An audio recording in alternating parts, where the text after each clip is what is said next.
This might be one of the craziest builds you can make in Crimson Desert, because once everything starts working together, you've got lightning coming from almost everywhere.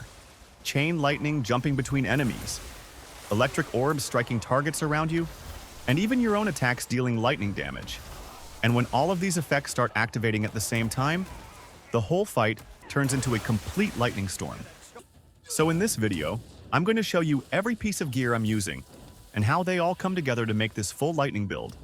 First up is the Ring of Lightning. This ring lets you unleash a powerful area of effect lightning strike that can hit multiple enemies at once. But before you can use it, you need to charge it first. To do that, equip the ring and stay outside in the rain for around 2 minutes. Once it's fully charged, you'll start seeing sparks around your hand. And that's how you know it's ready. Now, to get the Ring of Lightning, head over to Whisperleaf Fortress in Pyloon, just west of the Silver Wolf Mountains. Once you reach the front of the fort, head inside and make your way toward the southwest corner. Make your way to the southwest corner of the fortress, where you'll find a standalone gravestone.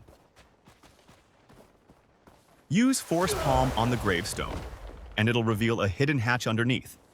Drop down into the underground room, and you'll find a locked strongbox with a small puzzle. Once you reach the strongbox, you'll need to solve a small button puzzle before you can open it. Start by pressing the top left button, then press the bottom left, and finish with the top right. If you enter them in that order, the mechanism will unlock, the strongbox will open, and inside you'll find the Ring of Lightning. This is an amazing ring for the build, but it does come with one downside. If the rain stops before you use it, the stored charge is lost. And that's where the next piece of gear becomes really useful. Next up, we have the Rainstorm Necklace. This works perfectly with the Ring of Lightning, because instead of waiting for the weather to change naturally, the necklace lets you summon rain whenever you want. To get the Rainstorm Necklace, first complete Chapter 7, then continue through the Longleaf Tribe questline until you unlock Forest Drowned in Mud. Complete that questline, and you'll receive the Rainstorm Necklace as the reward. And once you have both this necklace and the Ring of Lightning, you can basically create the exact weather you need, charge the ring yourself, and set up that huge lightning attack whenever the ability is available. Next up, we have the Champion's Glove Plate. What makes this piece really good for the build is its lightning affinity effect. This allows your unarmed attacks to deal lightning damage, giving you another way to trigger electric effects during combat without relying on the ring. Lightning affinity can hold up to 3 charges, and each charge has around a 5-second cooldown. So, as you're fighting, you can keep mixing in lightning-charged unarmed attacks while the rest of the build is triggering around you. To get the Champion's Glove Plate, head to the Bone Pit Arena in the Tashkalp territory. Once you're there, you'll first need to defeat the arena boss, Muskin. After defeating the boss, you'll receive the Champion's Glove Plate as your reward. For the Abyss gear, I'm using Orbs of Lightning with Storm Fang. Orbs of Lightning activates whenever you use a lightning-imbued attack, summoning floating electric orbs around you that automatically target nearby enemies. Those orbs then fire off extra bolts of lightning while you're still fighting, which means you're dealing damage to more than just the enemy directly in front of you. And this is especially good against groups, because the orbs can spread their attacks across multiple targets at once. Then we have Storm Fang, which adds even more lightning to the setup by allowing your attacks to trigger chain lightning that jumps between nearby enemies. So, when you combine both of these Abyss gear pieces together, you've got electric orbs striking enemies around you, while chain lightning is also spreading between targets at the same time. And once both effects start activating together, the whole area can quickly get covered in lightning. That's what makes these two Abyss gear pieces work so well together, and they add a huge amount of extra electric damage to the build. To get the Orbs of Lightning, you have to defeat Ludwig during the Lonely Jackal's mission in Chapter 7.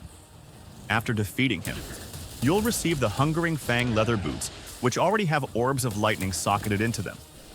For Storm Fang, you'll need to progress through the Hernan faction quests until you unlock the Ruined Chapel quest. Defeat Sizzlek the Insatiable, and you'll get the Gold Branch Plate Crown with Storm Fang already embedded in it. Another Abyss gear I'm using is Lightning God's Affliction, and this one adds lightning to your parries. Whenever you land a successful parry, it calls down a bolt of lightning on the enemy, dealing extra damage and adding even more electricity to the fight. So instead of parrying just to defend yourself, you're also turning that parry into another source of lightning damage. To get Lightning God's Affliction, progress through the Star Clan questline until you complete Where Lightning Strikes and reach Master of Thunder. During that quest, you'll need to defeat the fallen god, and once you do, you'll get access to Lightning God's Affliction for the build. For the weapons, I'm using the Eastern Witch's Fan together with the Electro-Mecha Spear. The Eastern Witch's Fan gives you a really useful lightning-based special attack, pulling nearby enemies together before hitting them with a powerful burst of electricity. That makes it great for setting up groups, because instead of chasing enemies one by one, you can bring them into the same area and hit several targets at once. Then I'm pairing that with the Electro-Mecha Spear, which gives you another reliable source of lightning damage, along with strong two-handed attacks and good reach.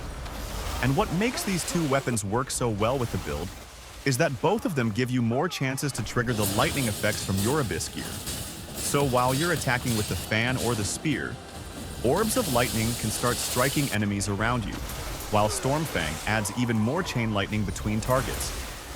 Once all of that starts activating together, you've got lightning coming from your weapons, your Abyss gear, and the rest of your equipment all at the same time. And if you prefer a heavier weapon, you can also swap the spear for the Electro-Mecha Longsword and still keep the same lightning-focused setup. To get the Eastern Witch's Fan, head to Morning Mist Peaks near Serpent Marsh in the southeastern part of Demonis. Look along the cliffside for a small ledge with a hidden cave entrance blocked by a shiny rock wall. Drop down onto the ledge.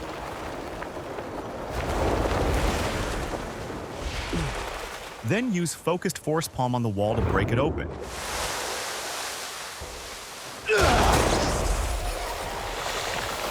Once you're inside the cave, open the treasure chest and you'll get the Eastern Witch's Fan. Getting the Electro-Mecha Spear is actually pretty straightforward. Head over to the Delacia region, near Gorthak. You'll notice there are two similar spots in the area, but the one you're looking for is the rear location, right beside the loop in the road.